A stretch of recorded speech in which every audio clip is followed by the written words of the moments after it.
ত্রয়োদশ জাতীয় সংসদ নির্বাচন স্থগিত করতে রিট দায়ের করা হয়েছে। অতি সম্প্রতি আমরা লক্ষ্য করছি বিএনপি কিং কর্তব্য বিমূঢ় হয়ে গেছে। তারা কি করবে, কি ভাববে, কি কর্মসূচি গ্রহণ করবে ঠাউর করতে পারছে না। ফলে এমন কিছু ভুল করে ফেলছে যে পদক্ষেপটা নিতে যাচ্ছে জামাতকে মোকাবেলা করার জন্য, সেই পদক্ষেপটাই ভুল পদক্ষেপ হচ্ছে এবং ভুল পদক্ষেপ হলে যা হয় সেটি ধরা পড়ে যাচ্ছে যথারীতি। আর ধরা পড়ার সাথে সাথে তাদের ইমেজ একটু একটু একটু একটু করে ডাউনফল হতে শুরু করেছে। আমি একটা চাক্ষুষ সাক্ষী। এই বর্বরতা কোনো সেনা সদস্য করেনি, সম্পূর্ণটাই বিজিবি সদস্য দ্বারা সংঘটিত। Full stop. এখানে কোনো ইফ এবং বাট নাই। আমি জেনারেল শাকিলের সন্তান, কোনো ছাড় দেওয়া হবে না। এখানে 16 বছর ইতিম হয়ে ঘুরেছি, শরীরে সেনা রক্ত, এখানে কোনো কম্প্রোমাইজ হবে না। There will be no if or but. এদের বিচারের আওতায় নিয়ে আসতেই হবে। যতদিন বুকে দম আছে এই হত্যার বিচার আমি করে ছাড়বো ইনশাআল্লাহ। আজকে দেখেন এই পিলখানার হত্যাকাণ্ড কিভাবে ঘটছে, কারা ঘটাইছে, কারা কারা জড়িত। ওই যে তাপসের নামও আসছে। আবার দেখেন ওই যে সাহারা খাতুন তৎকালীন স্বরাষ্ট্রমন্ত্রী ছিল, উনি কিন্তু 20 জন 25 জন নিয়ে মিছিল করতে করতে সাদা পতাকা নিয়ে পিলখানার ভিতরে ঢুকছিল, কিন্তু বাইরে হইবার সময় বাইরে 200 জন নিয়ে ওই যে বাকি 175 জন। শুরুতে 3টা প্রশ্ন ছুড়ে দিচ্ছি আর 3টা প্রশ্নেরই বিশ্লেষণ করব আজকের এই গুরুত্বপূর্ণ ভিডিওতে। তারেক রহমান লন্ডন থেকে ঢাকার পথে আছেন, কিছু কিছু সূত্র থেকে বলছেন বেগম খালেদা জিয়া কি বেঁচে আছেন। ডাক্তার জাহিদ সাহেব সাংবাদিকদের সামনে এসে আজকে প্রথমবারের মতো কেঁদে দিলেন। অপরদিকে এসএসএফ এর মাধ্যমে বেগম খালেদা জিয়ার এবার কেয়ার হাসপাতাল ঘিরে ফেলা হয়েছে, সেখানে কঠোর নিরাপত্তার ব্যবস্থা করা হয়েছে যাতে করে কোনো নেতাকর্মী সেখানে গিয়ে ভিড় করতে না পারে। যদি কইতো ঈদের পরে আসবে তাইলে কোনো ঝামেলা হইতো না।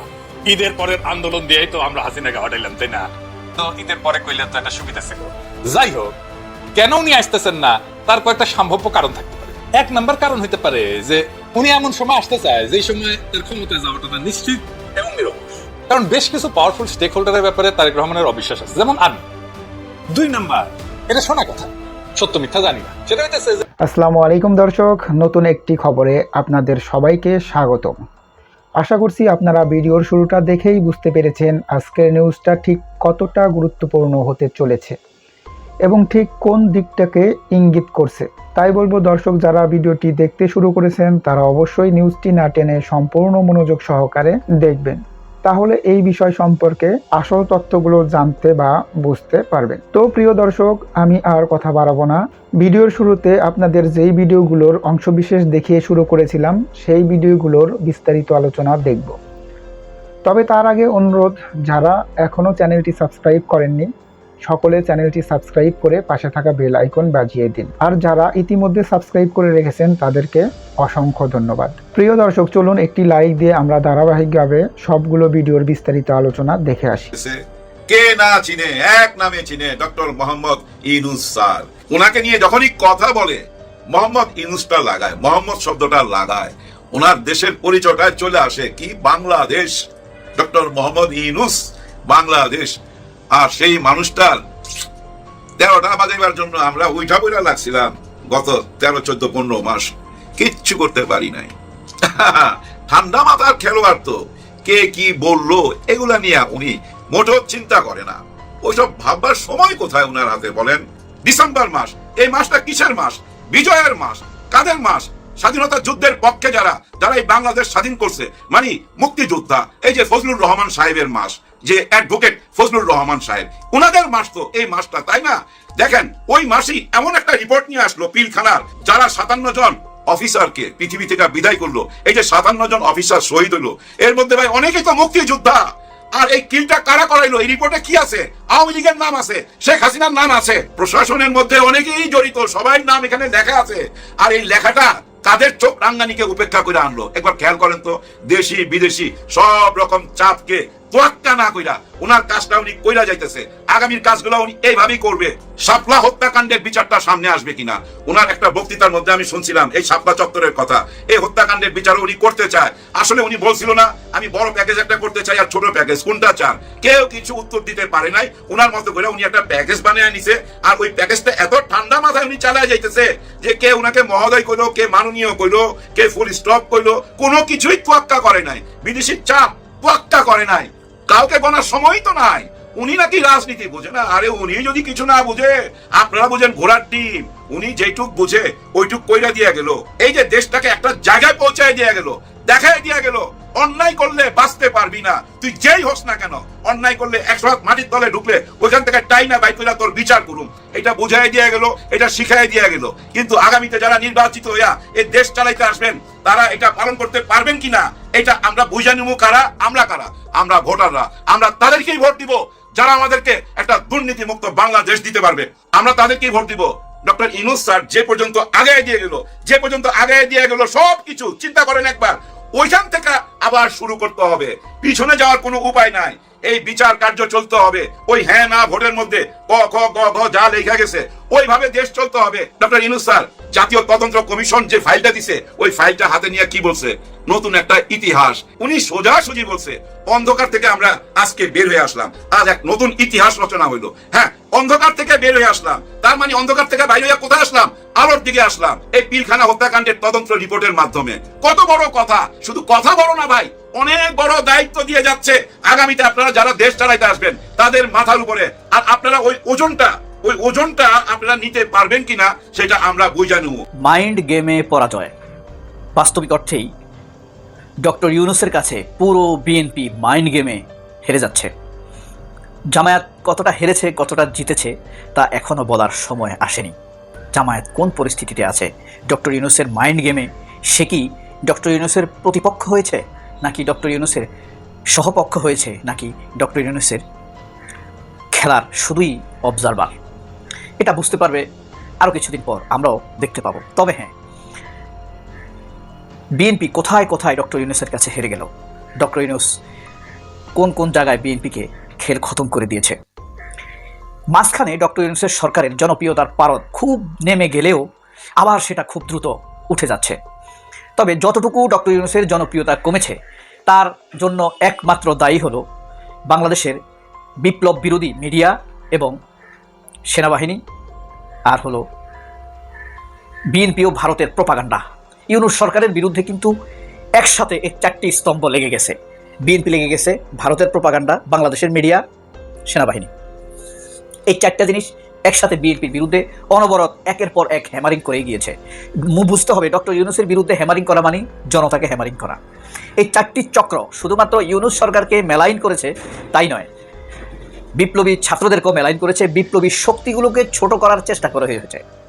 এখন ধীরে ধীরে স্পষ্ট হয়ে গিয়েছে হাসিনা তাড়ানোর আন্দোলনে প্রধান স্টেক ছাত্ররা, জামায়াত, জনতা, এরাই। বিএনপির খুব একটা স্টেক এখানে নাই, যে কারণে বিএনপিও এই আন্দোলনকে এখন আর নিজেদের আন্দোলন মনে করে না,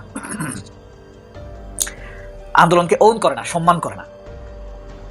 ঠিক আছে, তো ডক্টর ইউনূস সরকারের আকাশচুম্বী কিছু সফলতা এবং বিরাট সাফল্য, আন্তর্জাতিক স্বীকৃতি, এই জিনিসগুলোই ডক্টর ইউনূসের জনপ্রিয়তাকে আবারও বাড়িয়ে দিয়েছে। আপনি জানেন, লন্ডনে সর্বশেষ একটি জরিপ হয়েছে, যদিও জরিপ আমি কম বিশ্বাস করি, সেই জরিপে বেশি বেরিয়ে এসেছে ডক্টর ইউনূসের জনপ্রিয়তা 69%। বর্তমানে 69% মানুষ চায় ডক্টর ইউনূস থাকুক, কিন্তু আমরা মনে করি এটা 80 থেকে 85-এর উপরে এরা কমিয়ে দেখিয়েছে। কারণ এই জরিপের সাথে যুক্ত ছিল নিকৃষ্ট, ঘৃণিত, দেশবিরোধী ভারতপন্থী পত্রিকা প্রথম আলো। শুরুতে 3টা প্রশ্ন ছুড়ে দিচ্ছি, আর 3টা প্রশ্নেরই বিশ্লেষণ করব আজকের এই গুরুত্বপূর্ণ ভিডিওতে। তারেক রহমান লন্ডন থেকে ঢাকার পথে আছেন, কিছু কিছু সূত্র থেকে বলছেন বেগম খালেদা জিয়া কি বেঁচে আছেন? ডাক্তার জাহিদ সাহেব সাংবাদিকদের সামনে এসে আজকে প্রথমবারের মতো কেঁদে দিলেন। অপরদিকে এসএসএফ এর মাধ্যমে বেগম খালেদা জিয়ার এবার কেয়ার হাসপাতাল ঘিরে ফেলা হয়েছে, সেখানে কঠোর নিরাপত্তার ব্যবস্থা করা হয়েছে যাতে করে কোনো নেতাকর্মী সেখানে গিয়ে ভিড় করতে না পারে। এই 3টা প্রশ্ন নিয়ে আপনাদের সামনে কথা বলছি এই মুহূর্তে। প্রথমত হলো, তারেক রহমান সাহেব লন্ডন থেকে ঢাকা রওনা দিয়েছেন, মাত্র 48 ঘন্টার জন্য ঢাকায় আসবেন। কেন 48 ঘন্টার জন্য আসবেন এর বিস্তারিত আলোচনা আমি করব এই ভিডিওতে। তো উনি ঢাকায় রওনা দিয়েছেন, তাহলে বেগম খালেদা জিয়া আমাদের মায়ের মর্যাদায় যিনি আসন্নিত বাংলাদেশের রাজনীতিতে, যার সর্বোচ্চ মর্যাদাশীল ব্যক্তি হিসাবে এই মুহূর্তে বেঁচে আছেন, সেই বেগম খালেদা জিয়া আমাদের মা কি বেঁচে আছেন, নাকি আমাদেরকে ছেড়ে আল্লাহর সান্নিধ্যে চলে গিয়েছেন? বিষয়টা খোলাসা করা এই মুহূর্তে সম্ভব নয়, কিন্তু আমরা ডাক্তার জাহিদ সাহেবের সাংবাদিকদের সামনে এসে কথা বলতে গিয়ে উনি কেঁদে দিয়েছেন বেগম খালেদা জিয়ার কথা যখন বলছিলেন। গত কয়েকদিনের ভিতরে আমরা দেখতে পেয়েছি গুরুত্বপূর্ণ বিষয় হলো বেগম খালেদা জিয়ার কোনো সংবাদ যেন কেউ মুখে না বলেন, কেউ এসে যেন বাইরে সাংবাদিকদের সাথে এই বিষয়ে আলাপ ভাবনা করেন একমাত্র ডাক্তার জাহিদ সাহেব, যিনি নাকি বেগম খালেদা জিয়ার যেই চেয়ারম্যান, যে রাজনৈতিক দল বিএনপির একেবারে শীর্ষ লেভেলের যে তাদের যে কমিটি আছে, সেই শীর্ষ কমিটির স্থায়ী কমিটির সদস্য হলেন ডাক্তার জাহিদ সাহেব। এবং ডক্টর জাহিদ সাহেব উনার লন্ডনের চিকিৎসার সময় গত বছর যে উনি চিকিৎসা লন্ডনে নিয়েছেন, ওই পুরো মাসগুলা কিন্তু জাহিদ সাহেব সাথে লন্ডনে কাটিয়েছেন বেগম খালেদা জিয়ার পাশে। এর থেকে বোঝা যাচ্ছে যে বেগম খালেদা জিয়াকে চরম ভালোবাসেন, মায়ের মতন শ্রদ্ধা, সম্মান এবং হৃদয়ের সবটুকু ভালোবাসা ডাক্তার জাহিদ সাহেব। একজন ডাক্তার যেরকম তার রোগীর প্রতি ভালোবাসা থাকে, ওরকম রোগীর বাহিরেও উনি ওনার মায়ের মতো ভালোবাসেন বেগম খালেদা জিয়াকে। আমরা সবসময় ডাক্তার জাহিদ সাহেবের এই সুন্দর কথাগুলা, এই সাবলীল কথাগুলা রাজনীতির মাঠে শুনে থাকি। প্রিয় দর্শক, এবার তাহলে তারেক রহমান সাহেব 48 ঘন্টার জন্য কেন বাংলাদেশে আসছেন এবং আসাটাও কতটুকু শিওর। আমি এখন মালয়েশিয়ার হোটেল থেকে কথা বলছি। আমি এখন লন্ডনে নয় যে আপনাদেরকে 100% শিওর দিচ্ছি তারেক রহমান ঢাকায় রওনা দিয়েছেন, কিন্তু কিছু কিছু তথ্য, কিছু নিউজ এসেছে ওনাকে হিথ্রো এয়ারপোর্টে দেখেছেন, এরকম ভিডিও পোস্ট করেছেন। কিন্তু হিথ্রো এয়ারপোর্টে কি আজকের নতুন ভিডিও নাকি বেগম খালেদা জিয়াকে রিসিভ করতে, বিদায় দিতে যখন উনি হিথ্রো এয়ারপোর্টে আসছিলেন তখনকার ভিডিও ছাড়া হয়েছে, এটার কিন্তু কোনো গ্যারান্টি আমি দিতে পারছি না। কিন্তু তারেক রহমান সাহেব মাত্র 48 ঘন্টার অনুমোদন পেয়েছেন বাংলাদেশে আসার। এই অনুমোদন কার কাছ থেকে? বাংলাদেশের সরকারের কাছ থেকে নয়। বাংলাদেশের সরকার বলছে যে তারেক রহমান সাহেব এসএসএফ এর সিকিউরিটি চাইলে আমরা দেব, সরকারের যত ধরনের সিকিউরিটি আছে, নিরাপত্তা আছে, ওনাকে আমরা দেব, আমাদের রাষ্ট্র দিবে। কিন্তু বাদ সেজেছে ভিন্ন দুটি দেশ। আমি যতটুকু জেনেছি যে ভারত এবং আমেরিকা চায় না তারেক রহমান স্থায়ীভাবে বাংলাদেশে থাকুক এবং বাংলাদেশে রাজনীতি করুক। বাংলাদেশে শুধুমাত্র তারেক রহমান আসবেন 48 ঘন্টা ওনার মাকে হয়তোবা জীবনের শেষ দেখার জন্য, সেই সুযোগটুকুই ওনাকে দেওয়া হচ্ছে। বাকি সময়টা উনি আবার লন্ডনে ফেরত যাবেন, যেখানে উনি রাজনৈতিক আশ্রয় নিয়ে আছেন, সেই দেশেই ওনার বাকি জীবন কাটবে। বাংলাদেশের রাজনীতিতে জিয়া পরিবার এবং শেখ মুজিবুর রহমান পরিবারের কোনো সদস্য থাকবে না। দুইটা পরিবারের বাইরে বাংলাদেশের রাজনীতি নিয়ে যাওয়ার পক্ষে একমত হয়েছেন ভারত এবং আমেরিকা। ভারত আমেরিকার দক্ষিণ পূর্ব এশিয়ার রাজনীতিতে অনেক জায়গায়, বিশেষ করে বাংলাদেশের বিষয়ে তারা অনেক সময় একমত পোষণ করে থাকেন। আর এর আগে তো ভারত একচাটিয়া ইসলাম বিদ্বেষী মনোভাব তুলেছিলেন যে বিএনপি বা জামাত যৌথভাবে সরকারে যখন ছিল তখন ইসলামের পক্ষে জোয়ার ছিল। এতে করে ভারত নিজেকে হুমকি মনে করেন এবং সেই হুমকি মনে করার কারণে ভারত চান না যে জিয়া পরিবার এবং এখন যেহেতু শেখ মুজিবুর রহমান পরিবারের কোনো সদস্য বাংলাদেশে রাজনীতি করা সম্ভব না, প্রত্যেকেই আসামি, প্রত্যেকেই মামলায়, এবং তারা যে দুর্নীতি, খুন খারাপি, দেশের মানুষের অকল্যাণে কাজ করেছেন 15.5 বছর একটানা, এর আগে শেখ হাসিনার 5 বছর, সব মিলে দেশবিরোধী কাজ করার কারণে যেহেতু শেখ মুজিব পরিবারের কোনো সদস্যকে বাংলাদেশের মানুষ রাজনীতির মাঠে গ্রহণ করবে না, তাই জিয়া পরিবারের কেউ রাজনীতি করুক সেটাও ভারত এবং আমেরিকা চাচ্ছেন না। কেন আমেরিকা ভারত চাচ্ছেন না? এটা একেবারে তাদের রাজনৈতিক উঁচু মহলের সিদ্ধান্ত। সেই উঁচু মহলের সিদ্ধান্তের বিস্তারিত জানা আমার আপনার কারো পক্ষেই সম্ভব না। আমরা যখন তারেক রহমানের মুখ থেকে শুনলাম যে বাংলাদেশ আসা আমার একার সিদ্ধান্তের বিষয় না, তখনই আমরা নানাভাবে চিন্তা করছিলাম এটা কি সেনাপ্রধান ওয়াকারুজ্জামান ওনার বাধা, বাংলাদেশের প্রতিরক্ষা ডিপার্টমেন্টগুলা ওনার বাধা না। এখন আমরা যতটুকু জানতে পেরেছি ওনার আন্তর্জাতিক অঙ্কল মহল থেকে বাধা। কারণ উনি যখন 2001 এবং 2006 সালে ওনার মা প্রধানমন্ত্রী ছিলেন, তখন ওনার মাধ্যমে অনেকগুলা কাজ সংগঠিত হয়েছে বাংলাদেশে বলে, মানে এটা নিউজে বা আমরা যেই কারণে ওনাকে লন্ডনে থাকতে হয়েছে, যে কারণে ওনার মামলাগুলা ছিল, মামলাগুলা শেষ হয়েছে। 21 আগস্ট গ্রেনেড হামলা মামলা, অস্ত্র মামলা, বিভিন্ন কিছু ওনার নামে ছিলেন। সেই মামলা সব ডক্টর মোহাম্মদ ইউনূস পরিষ্কার করে দিয়েছেন যাতে উনি এসে রাজনীতি করতে পারেন। কিন্তু আন্তর্জাতিক মহল সেই মামলাগুলা উঠে গেল ব্যক্তি তারেক রহমানের উপর সন্তুষ্ট নয় বলেই আমি যতটুকু তথ্য পেয়েছি, সেই কারণেই উনি বাংলাদেশে স্থায়ীভাবে আসার কোনো সুযোগ নাই, স্থায়ীভাবে উনি আসতে পারবেন না। 48 ঘন্টার জন্য এসে মাকে দেখে চলে যাবে, তাও কিন্তু 48 ঘন্টার বিষয়টা শিওর না। এইটা শুধুমাত্র কিছু কিছু নিউজ থেকে আমরা জানা, কিন্তু একেবারে ডিপলি তারেক রহমান লন্ডন থেকে বের হয়েছেন, ঢাকার পথে আছেন, এই কথাটা কেউ বলতে পারেননি, আমিও বলছি না। তবে যতটুকু শোনা কথা থেকেই আপনাদের সাথে শেয়ার করলাম, উনি ঢাকার উদ্দেশ্যে রওনা দিয়েছেন। আমাদের মায়ের সম্মানে মর্যাদিত বেগম খালেদা জিয়া এই মুহূর্তে কি অবস্থা আছেন সর্বশেষ কোনো আপডেট কারো কাছে নাই, এবং ডাক্তার জাহিদ সাহেবের কাছে থাকলেও উনার প্রকাশ করার অনুমোদন নাই। জাতীয় কমিটি, স্থায়ী কমিটি গত রাত 9টা থেকে জরুরি বৈঠক বসেছেন। সেই জরুরি বৈঠকে জনাব তারেক রহমান লন্ডন থেকে স্কাইতে জয়েন করে আলোচনা করেছেন। সেখানেও কি আলোচনা হয়েছে সেই আলোচনাও মানুষের কাছে সবকিছু পরিষ্কার নয়। তাই আগামী 24 ঘন্টা মধ্যে হয়তোবা আমরা আরো নতুন কিছু আপডেট পাবো এবং সেই আপডেটগুলো আপনাদের সামনে তুলে ধরবো। আমি এই যে বিরানি আলমকে আমি একটা কথা বলতেছি, এই জামাকের সেই চমক দেখা উনার মাথাটা খারাপ হয়ে গেছে। উনাকে আমি ধমক দিয়ে বলতেছি, আপনি এগুলো করেন না আলম সাহেব, তাহলে আর আমেরিকায় ফেরত যেতে পারবেন না। আসসালামু আলাইকুম। নির্বাচন আসলেই আমরা যেটা দেখি, দলীয় কোন্দল যেটা থাকার সেটা বিরাট আকার ধারণ করে। সেটা আওয়ামী লীগের সময় আমরা দেখছি, যখন নমিনেশন দেওয়া হয় তখন যাকে নমিনেশন দেওয়া হয় তার যারা বিরুদ্ধাচরণ করে, একই এলাকার অন্যান্য সেই দলের নেতা বা নেত্রী তার বিরুদ্ধাচরণ করে, সেই দুই দলে মারামারি।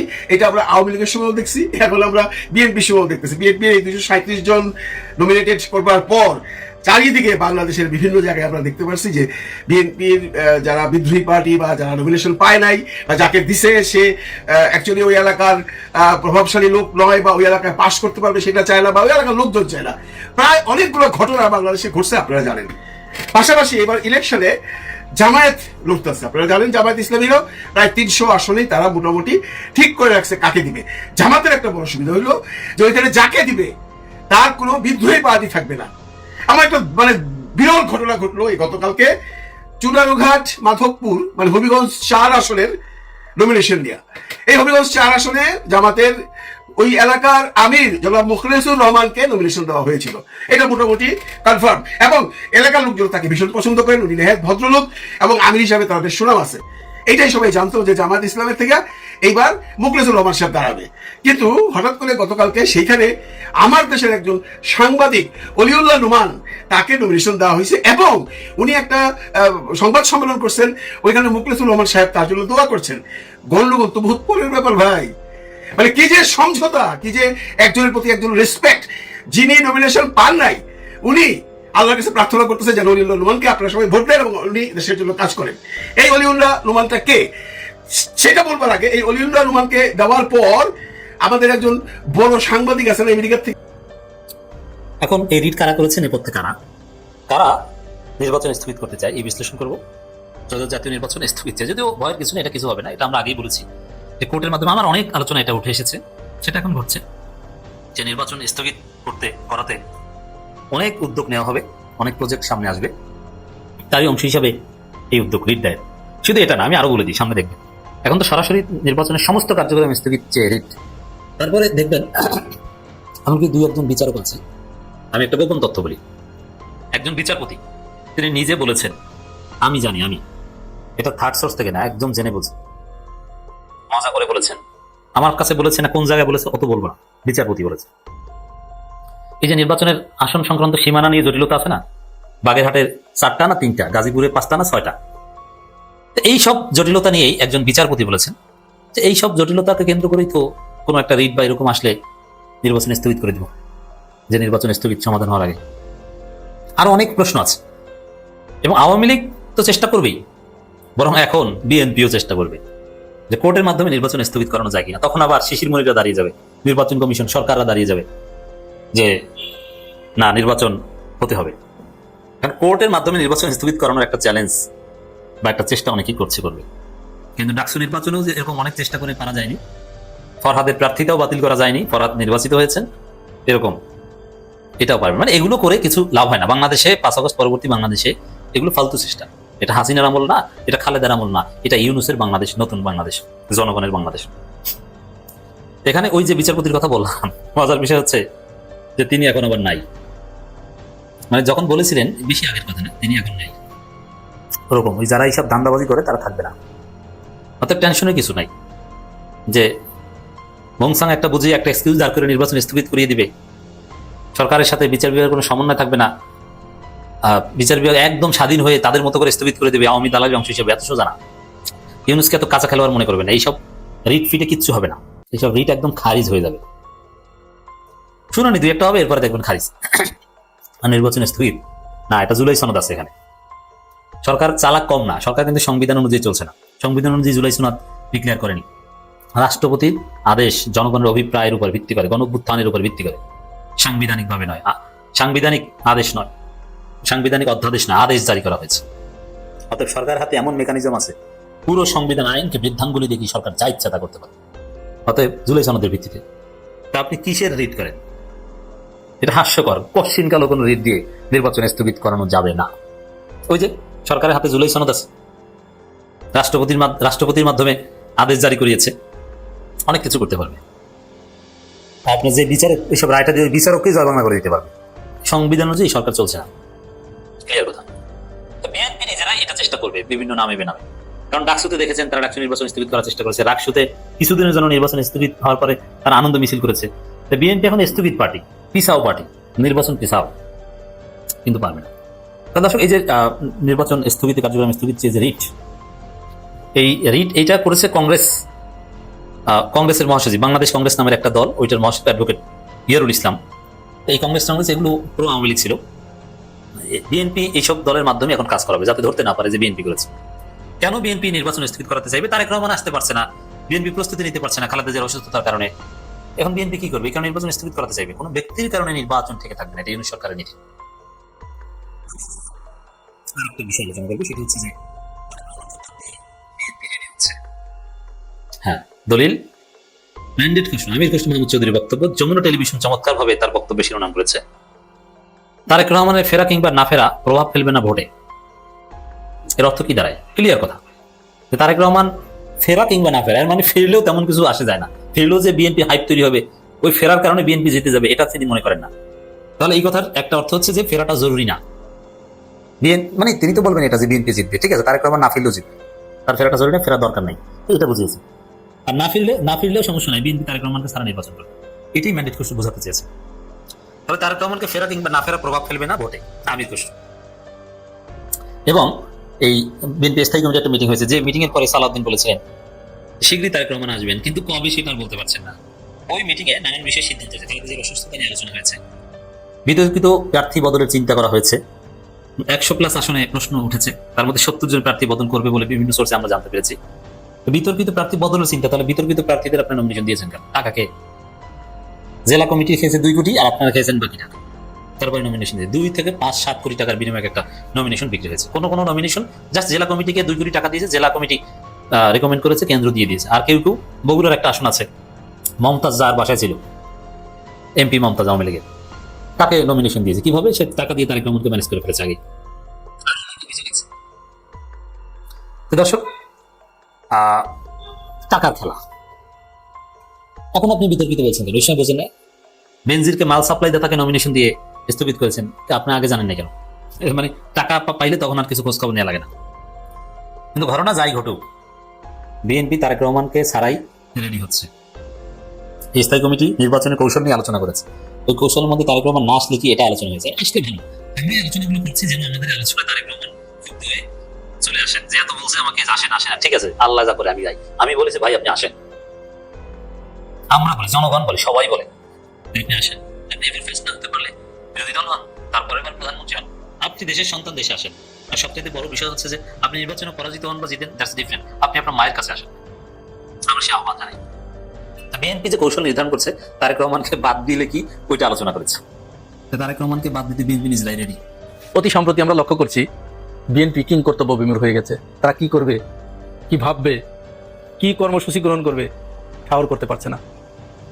ফলে তারা এমন কিছু ভুল করে ফেলছে, যে পদক্ষেপটা নিতে যাচ্ছে জামাতকে মোকাবেলা করার জন্য, সেই পদক্ষেপটাই ভুল পদক্ষেপ হচ্ছে।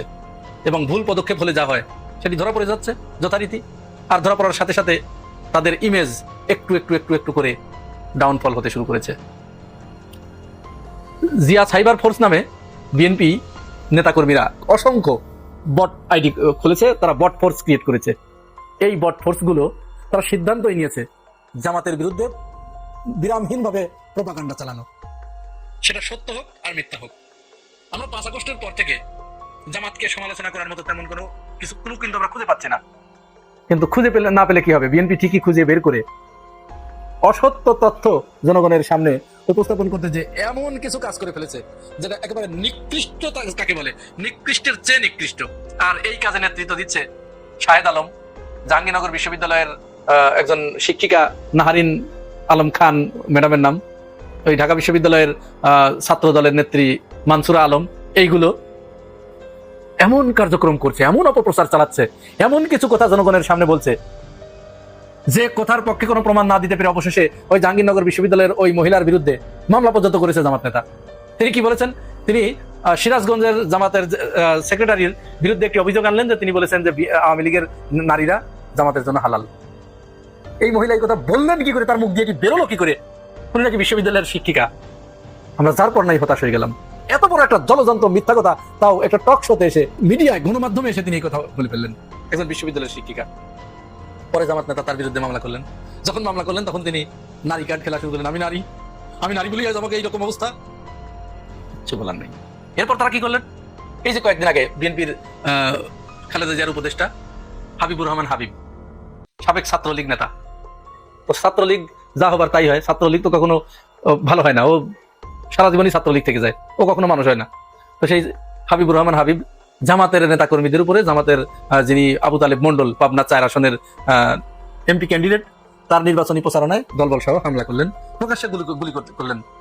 আর সেইটা জামাতের প্রচার দুর্বলতার কারণে তারা প্রচার করলেন যে এটি জামাত ইসলামের লোকজন করেছে। অবশেষে কি হলো? জামাতের ওই প্রচারণা মিছিলে হামলা করে 9টি মোটরসাইকেল ছিনতাই করেছিল যে বিএনপি নেতা, সেই বিএনপি নেতার বাড়ি থেকে এই মোটরসাইকেল গুলো দেখুন উদ্ধার করা হয়েছে। তাহলে এই যে মানুষের সামনে কি দিয়ে এখন মুখ দেখাবেন? আপনি হয়তো মিথ্যা প্রচার করে ক্ষণিকের জন্য জয়লাভ করলেন, কিন্তু এখন যখন সারা বাংলাদেশের মানুষ জেনে গেল যে আপনি তো তাহলে সত্যের ধারে কাছেও যান না, আপনি তো মিথ্যা ছাড়া আপনি অন্য কোনো কিছু আপনার কাছে নাই, তখন জনগণ কি আপনাকে সালাম করবে? আচ্ছা, এই ঘটনার রেশ কাটতে না কাটতেই কি করলেন? শাহজাহান চৌধুরী চট্টগ্রামে তিনি একটা বক্তব্য দিলেন। আর এই বক্তব্যের একটা খণ্ডিত অংশকে নিয়ে পুরা মিডিয়া গরম করে ফেললো। আর মিডিয়া তো তাদের হাতে, আগে আওয়ামী লীগের দখলে ছিল, আওয়ামী লীগের দলে তারা ভিড়ে আওয়ামী লীগের সাথে থেকে তারা লুটতরাজ করেছে, চাঁদাবাজি করেছে, জামাতের বিরুদ্ধে মিডিয়া ট্রায়াল করেছে, এখন আবার বিএনপির পক্ষ হয়ে বিএনপির সাথে এই কাজ শুরু করেছে। জামাতের নেতা ওই শাহজাহান চৌধুরী এখানে তিনি এক বক্তব্যে বললেন, তার যে অংশটা তিনি বলে যে আমার কোথায় পুলিশ উঠবে বসবে, আমার কোথায় মামলা নেবে, এই কথাটুকু প্রচার করলেন। তার আগের যে শব্দটা তিনি বলেছিলেন সেই শব্দটুকুকে ঘেসাং করে কেটে ওইটুকু প্রচার করলেন। আমি শুরুতে বিভ্রান্ত হয়ে গিয়েছিলাম যে তিনি এই ধরনের কথা কেন বললেন। পরে তার পুরো বক্তব্য শুনতে যেয়ে দেখি, ওমা, এটা কি? এই হচ্ছে বিএনপির অবস্থা। তিনি কিন্তু সেখানে বলেছিলেন যে ভারতের প্রশ্নে 5 আগস্টের পরে দেশে ভারতের কোনো দালাল থাকতে পারবে না, পুলিশ ভারতের দোসরদের কথা শুনতে পারবে না। তার বক্তব্য সিম্পল ছিল, কিন্তু মূল কথাটা ছিল এইটা। আর সেখানে ঘেসাং করে কেটে ওই সাইজ করা হলো। আচ্ছা, এরপরে কি হলো? এই গতকাল মাসুদ রানা নামের বিএনপির এক নেতা, তিনি আবার একজন আইনজীবী, তিনি কি করলেন? তিনি অ্যাডভোকেট শিশির মনিরকে নিচে নামানোর জন্য, তার চরিত্র হনন করার জন্য একজন নারীকে ভাড়া করলেন। হয়তো এই নারী তারই কোনো কিছু, তার সাথে হয়তো ভাড়ায় টাড়ায় খাটেন, যাই হোক, সেই নারীকে ভাড়া করে দেখুন নারী শিশির মনির সম্পর্কে আগের দিন কি বললেন, আর পরের দিন যখন ধরা পড়ে গেল তারপরের দিন কি বক্তব্য দিলেন, একটু শুনুন। 2017 সাল থেকে শিশির মনিরের সঙ্গে নির্বাচনী প্ররোচনায় এসে পরিচয় হয়, তারপরে আস্তে আস্তে কথা হয়, তারপরে ভালোবাসা হয়, প্রেম হয়, আর তারপরে হচ্ছে গিয়ে হলো 2019 সাল থেকে সে আমার সাথে ভালোবাসা শারীরিক সম্পর্ক করে যাচ্ছে। এবং তারপরে যখন আমি বিয়ে করার জন্য চাপ দিয়েছি তখন সে বলছে যে দেখো এখন তো আমি বিয়ে করতে পারছি না, তুমি টাকা নিয়ে আপোষ করো, যেন মানে টাকা নিয়ে আমি দূরে চলে যাই, কিন্তু আমি সেটা নিতে যাচ্ছি না। আর সে হচ্ছে একটা জঘন্য লোক, এবং তার সঙ্গে তার যে জুনিয়র জায়েদ এবং তার ক্লার্ক নয়ন, এদের দুজনের সঙ্গে তার সমগামিতার সম্পর্ক আছে, খুবই খারাপ।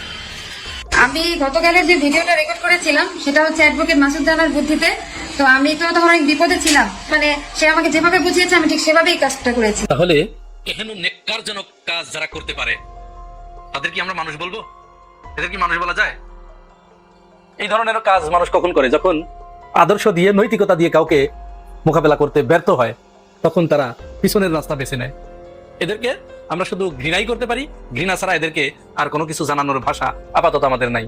শুধু এখানেই শেষ নয়, এরপর ওই দলের যে নেতা, এই বট ফোর্সের, বট আইডির যে নেতা শাহেদ আলম, তিনি দেখুন আজকে কি পোস্ট, তিনি নাকি বুদ্ধিজীবী, বিএনপির বুদ্ধিজীবী। আচ্ছা বলুন তো, কোনো বুদ্ধিজীবী যারা বুদ্ধিভিত্তিক কাজ করে, মানুষকে বুদ্ধি দিয়ে যারা মোকাবেলা করে, তাদের ভাষা কি এটা হয়?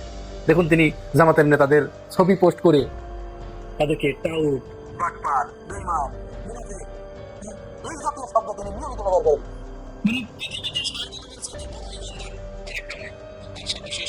যেটি হলো এই বট ফোর্স, এই জিয়া সাইবার ফোর্সের নামে শাহেদ আলমদের নেতৃত্বে যে বট ফোর্স, যে বট বাহিনী, এরা কি নারী কি পুরুষ, কারো বাস বিচার নাই। নারীদের চরিত্র হনন করার জন্য, নারীদের সম্পর্কে তারা এত কুরুচি, অশ্লীল বাজে মন্তব্য তারা তাদের ফেসবুক আইডির মাধ্যমে পরিচালনা করছেন, যেটি মানুষের ভাষায় দেবার মতো নয়। বিএনপির কাছে তাদের নিজেদের দলের নারীরা পর্যন্ত নিরাপদ নয়। সেখানে বাইরের নারীদের কথা আলাদা। এই যে আমাদের ডাকসুর যে জোনা, এই জোনা কিন্তু বিএনপি সম্পর্কে কোনোদিন কোনো কথা বলে না। বরং জোনার একটা বক্তব্য দেখলাম যে জোনা পরবর্তীতে রাজনীতি করলে বিএনপি রাজনীতি করবে। এই জোনাকে তারা এমন অশ্লীল। দর্শক, আশা করি সবগুলো ভিডিওই আপনি মনোযোগ সহকারে দেখেছেন। সেই সাথে দর্শক, এই ভিডিওগুলো সম্পর্কিত যদি কোনো তথ্য বা মতামত থাকে তাহলে অবশ্যই কমেন্টস করে জানিয়ে দিন। এতক্ষণ সাথে থাকার জন্য ধন্যবাদ। আবার দেখা হবে আগামী ভিডিওতে কোনো নতুন টপিকস নিয়ে। সকলের সুস্বাস্থ্য কামনা করে বিদায় নিচ্ছি। আল্লাহ হাফেজ।